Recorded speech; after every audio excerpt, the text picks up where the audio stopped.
وبرکاتہ۔ سورۃ البقرہ آیت نمبر 225۔ اعوذ باللہ السمیع العلیم من الشیطان الرجیم من ہمزہ ونفخہ ونفثہ۔ لا یؤاخذ، نہیں مؤاخذہ کرے گا، کم تمہارا، اللہ اللہ، باللغو ساتھ لغو کے، فی میں ایمانکم تمہاری قسموں کے، تمہاری قسموں میں لغو پر اللہ مؤاخذہ نہیں کرے گا، ولیکن اور لیکن، یؤاخذکم وہ مؤاخذہ کرے گا تمہارا، بما اس چیز کے ساتھ، کسبت جو کمایا، قلوبکم تمہارے دلوں نے، واللہ اور اللہ تعالی، غفور معاف کرنے والا ہے، اور حلیم بردبار ہے۔ لا یؤاخذکم اللہ باللغو فی ایمانکم، اللہ تمہاری گرفت نہیں کرے گا تمہاری قسموں میں جو لغو ہیں ان پر، ولیکن یؤاخذکم بما کسبت قلوبکم، لیکن وہ تمہاری پکڑ اس پر کرے گا جو تمہارے دلوں نے کمایا، واللہ غفور حلیم، اللہ تعالیٰ معاف کرنے والا بردبار ہے۔ قسم جو انسان کھاتا ہے یہ تین قسم کی ہے۔ ایک قسم وہ ہے جس کو یمین لغو کہتے ہیں۔ یمین لغو کا مطلب یہ ہوتا ہے کہ وہ قسم جو بغیر دل کے ارادے کے آپ کی زبان سے نکل گئی۔ ویسے یمین لغو کی تفصیل ہے، انشاءاللہ ہم بعد میں بیان کریں گے۔ دوسری قسم ہے یمین غموس۔ یمین غموس یہ ہوتی ہے، غمس کا معنی ہوتا ہے کسی چیز کو ڈبو دینا، یعنی گزشتہ کسی واقعے پر آپ جھوٹی قسم کھاتے ہو۔ مثلا آپ کہتے ہو یہ کام میں نے، اللہ کی قسم یہ کام میں نے نہیں کیا، حالانکہ آپ نے وہ کام کیا ہوا ہے۔ یا آپ کہتے ہو کہ اللہ کی قسم یہ کام میں نے کیا ہے، حالانکہ وہ کام آپ نے نہیں کیا ہوتا۔ اس قسم کو یمین غموس کہتے ہیں، اس پر بھی کفارہ نہیں ہے، اور یمین لغو جو بغیر دل کے ارادے کے کھائی جائے اس پر بھی کفارہ نہیں ہے، اس پر بھی مؤاخذہ نہیں ہے۔ مؤاخذہ کس پر ہے؟ صرف ایک قسم پر، وہ ہے یمین منعقدہ۔ مثلا آپ کہتے ہیں اللہ کی قسم میں یہ کام نہیں کروں گا، پھر آپ وہ کام کر دیتے ہو، یا آپ کہتے ہو اللہ کی قسم میں یہ کام کروں گا، پھر آپ وہ نہیں کرتے، اس پر آپ کا مؤاخذہ ہے کہ اگر آپ اس قسم کے خلاف چلتے تو آپ کو کفارہ دینا پڑے گا، اور آپ جو ہے اللہ تعالیٰ اس پر پوچھ بھی آپ کی کرے گا۔ اگر بغیر کسی وجہ کے آپ نے اس قسم کو پورا نہیں کیا تو اس پر آپ کا مؤاخذہ بھی ہے، یعنی گرفت بھی ہوگی۔ اللہ چاہے تو سزا دے، چاہے تو معاف کر دے۔ جو یمین لغو ہے اور جو گزشتہ کسی واقعے پر جو جھوٹی قسم کھائی جاتی ہے کہ میں نے یہ کام کیا تھا، نہیں کیا تھا، اس پر گناہ ہے لیکن کفارہ اس پر نہیں ہے۔ کفارہ صرف اور صرف اس قسم پر پڑتا ہے جو آئندہ زمانے میں آپ کہتے ہو میں ایسے کروں گا یا نہیں کروں گا، پھر اس کے خلاف کر دیتے ہو، اس پر کفارہ ہے۔ باقی لغو ہے یا دوسری ہے، اس پر کفارہ نہیں ہے۔ ہاں یمین غموس جو ہے نا، اس کے اوپر استغفار ہے جھوٹی قسم پر۔ جب آپ جھوٹی قسم کھا لیتے ہو کہ میں نے یہ کام کیا ہے یا نہیں کیا، اس پر آپ کو توبہ استغفار کرنی پڑے گی سچی، پھر معافی ملے گی آپ کو۔ جو یمین لغو ہے اس کی اہل علم نے دو قسمیں بیان کی ہیں۔ ایک تو یہ ہے کہ آپ کا تقیہ کلام بن چکا ہے، آپ بات بات پہ قسم کھاتے ہو، اللہ کی قسم، اللہ کی قسم، بغیر ارادے، بغیر سوچے سمجھے جو آپ کے منہ سے قسمیں نکلتی ہیں، اس کو یمین لغو کہتے ہیں۔ اسلام کہتا ہے اللہ اس پر تمہارا مؤاخذہ نہیں کرتا، یعنی نہ تمہیں گناہ ملے گا اس پر اور نہ تمہیں اس پر کفارہ دینا پڑے گا۔ البتہ ایک اس کی دوسری قسم بعض اہل علم نے بیان کی ہے، وہ قسم یہ ہے کہ بعض دفعہ ایک انسان کسی چیز کو کچھ اور سمجھتا ہے، حقیقت کے اندر وہ کچھ اور ہوتی ہے۔ مثال کے طور پہ آپ نے یہ سمجھا کہ آپ کی جیب کے اندر 100 روپیہ ہے، آپ کے علم میں یہ ہے، آپ کی یادداشت کے مطابق اتنا ہی ہے کہ آپ کی جیب میں 100 روپے۔ کیوں؟ آپ جب صبح گھر سے نکلے تھے تو آپ کی جیب میں 100 روپیہ تھا، پھر بعد میں آپ کو کسی نے 100 روپیہ اور دے دیا، آپ کی جیب میں 200 روپیہ ہو گیا، لیکن آپ کو وہ بعد والا 100 یاد نہیں ہے۔ جو کسی نے دیا تھا. آپ کو اتنا یاد ہے کہ صبح جب میں گھر سے نکلا تھا میری جیب میں 100 روپیہ تھا. کبھی ایسے ہوتا ہے نا بندے کے ساتھ.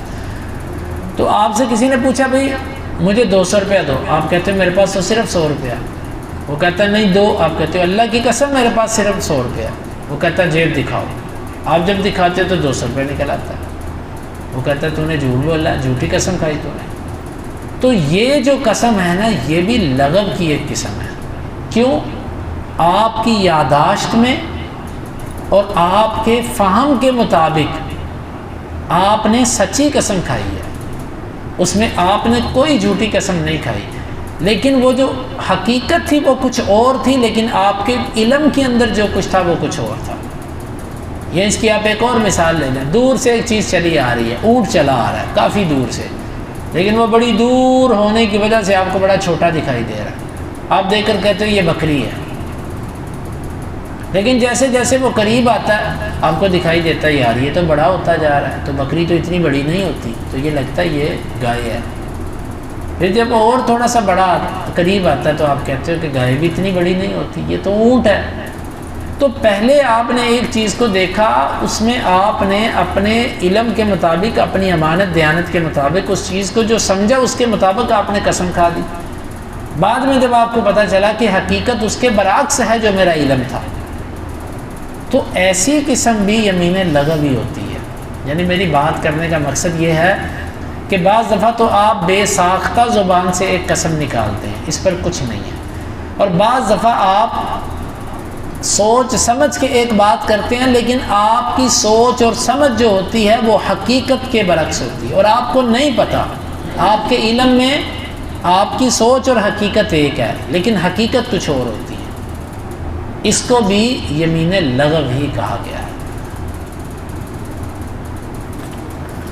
اور بعض اہل علم نے اس کی ایک تیسری صورت بھی بنائی ہے. وہ یہ کہتے ہیں کہ اللہ تعالیٰ کی نافرمانی پر جو بھی قسم کھائی جائے, کسی حلال کو حرام کرنا, کسی حرام کو حلال کرنے پر جو بھی قسم کھائی دے, یہ بھی لغو کی ایک صورت بنتی ہے. بہرحال یہ بعض علماء نے یہ قسم بیان کی. تو یہ دو قسمیں یمین لغو کی اہل علم نے بیان کی ہیں.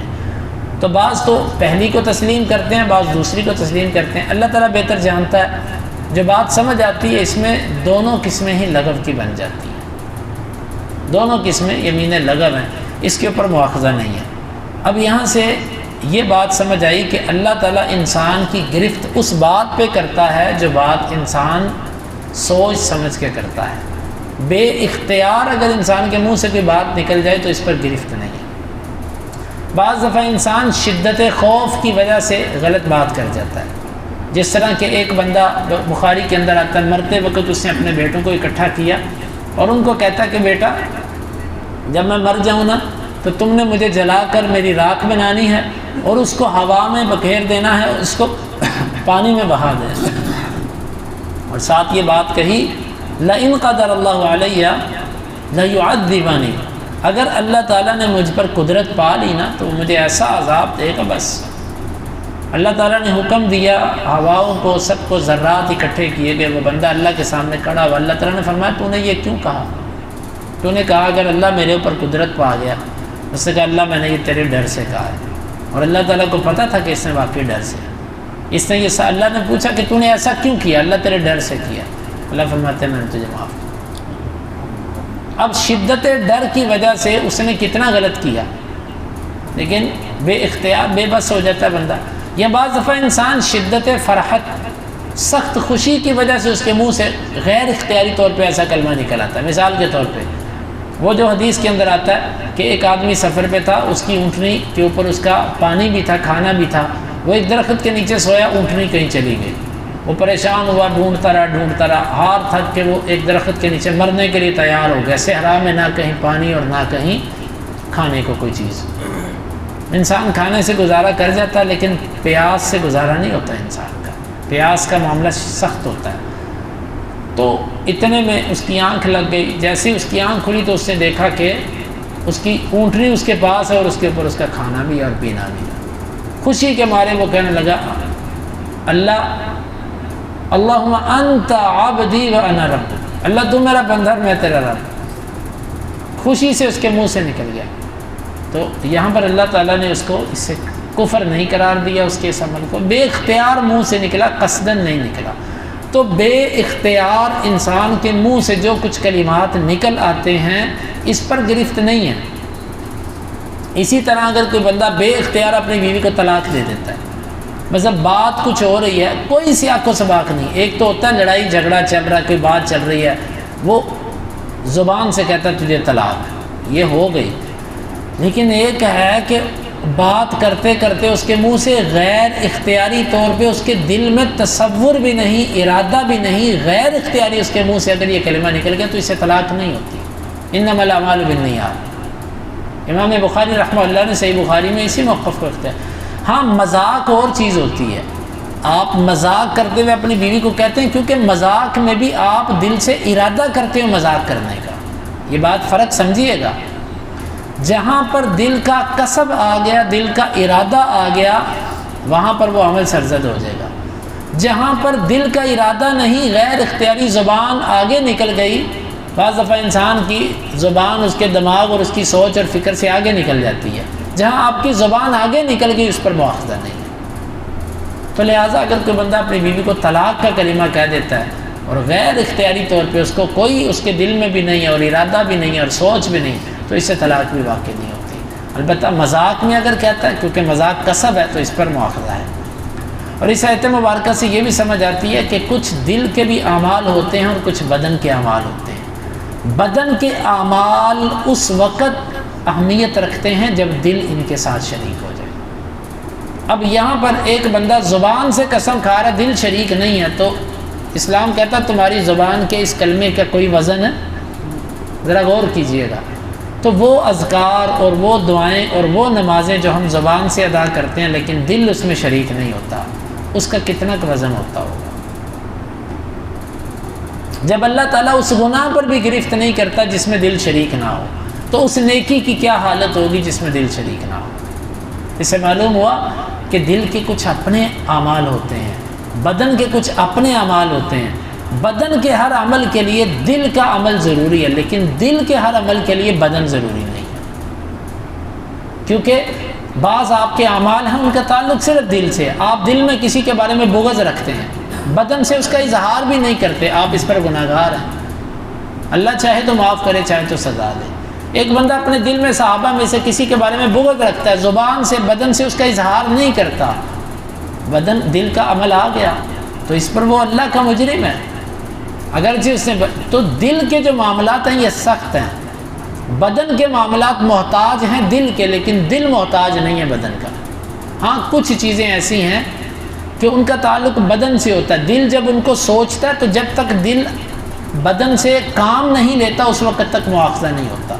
مثلا آپ ایک غلط چیز سوچتے ہیں لیکن آپ کرتے نہیں ہیں، شریعت اس پر کچھ نہیں کہتی آپ، لیکن جب آپ ارادہ کر لیتے ہیں لیکن آپ کو وہ موقع نہیں ملتا تو بھی آپ کی گرفت ہے۔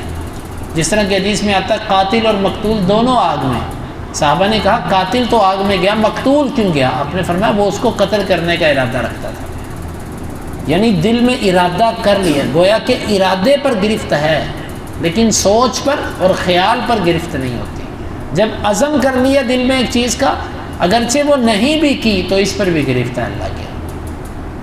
تو یہ اس آیت میں ہمارے لیے اہم سبق ہے کہ دل کے معاملات اور دل کے جو کیفیات ہیں اس کی طرف ہمیں بہت توجہ دینی چاہیے۔ اسی لیے آپ نے فرمایا کہ جسم کے اندر ایک ٹکڑا ہے وہ دل ہے، اگر وہ درست ہو تو سارا بدن ٹھیک ہے، اگر وہ خراب ہو تو سارا بدن خراب ہے۔ تو بدن رئیس ہے، پورے بدن کی دل کی کیفیت ایک بادشاہ کی ہے، اور باقی سارا بدن جو ہے یہ اس کی رعایا ہے، اس کی مخلوق ہے۔ اگر بادشاہ ٹھیک ہونا تو ساری رعایا ٹھیک ہوتی ہے، اگر بادشاہ چور لفنگا اور لچا ہو تو اس کے ملک کی ساری رعایا بھی ویسی ہوتی ہے۔ بس اسی پر ہی سارے بدن کا دار و مدار ہے۔ اللہ تعالیٰ سے دعا ہے اللہ تعالیٰ ہمیں سمجھنے کی اور عمل کی توفیق عطا فرمائے۔